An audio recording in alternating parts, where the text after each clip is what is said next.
كذلك نفعل بالمجرمين يا أيتها النفس المطمئنة ارجعي إلى ربي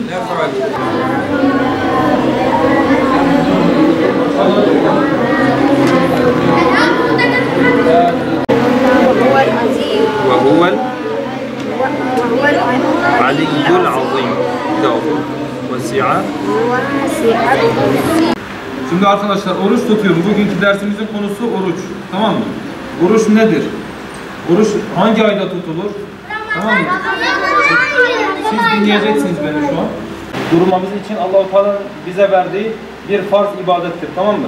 Ramazan ayında kahvaltı yaparız. Ondan sonra iftar vaktine kadar kendimizi yemekten ve içmekten alıkoyarız.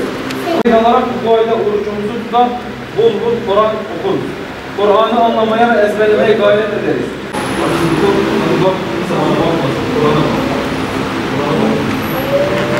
Ben her zaman camiye geliyorum, her gün geliyorum. Çok güzel burada Kur'an okumayı, oruç tutmayı, zekat vermeyi, her şeyi öğretiyorlar. Her gün de geleceğim, çok güzel. Buraya geliyorum. Burası çok güzel. Kur'an öğreniyoruz, yardımlaşmayı, dinimizi öğreniyoruz. Çok güzel şeyler öğreniyoruz.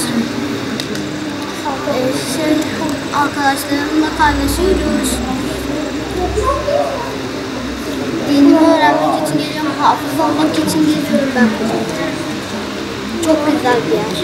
Buraya Kur'an okumak için geliyorum.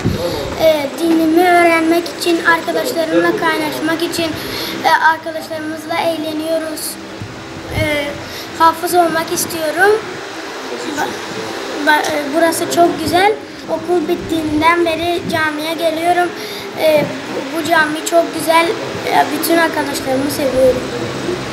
Okulların bitmesiyle yaz Kur'an kursu başladı ve bu yaz Kur'an kursu çocuklarımızla şenleniyor. Yaz Kur'an kursunda çocuklarımıza, öğrencilerimize dini bilgiler dersini ve Kur'an-ı Kerim dersini, dini bilgiler içinde itikat, ibadet konuları, itikat konuları, Peygamberimizin hayatı ve onları anlatmaya çalışıyoruz. Ve elifba okuyan çocuklarımız Kur'an-ı Kerim geçtikten sonra onlara Kur'an-ı Kerim hediye ediyoruz. Ve bu yaz çocuklarımızla gerçekten camilerimizin ahlakı güzelleşti. Yani bu yaz Kur'an kursunda onlara farklı etkinlikler yapmaya çalışıyoruz. Gün içinde onlara ders bittikten sonra onlara farklı etkinlikler ve hafta sonu onları havuz etkinliklerine götürüyoruz.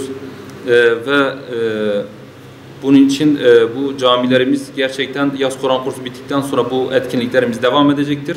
Yaz bittikten sonra aynı şekilde okul döneminde de çocuklarımız camilerimizde şenlenecektir. Onlara etkinlikler, Kur'an-ı Kerim, ibadet konularını yine anlatmaya çalışacağız ve bu çocuklar geleceğimizin bir pınarlarıdır. Gerçekten bunları bırakmamamız lazım, onların elinden tutmak lazım.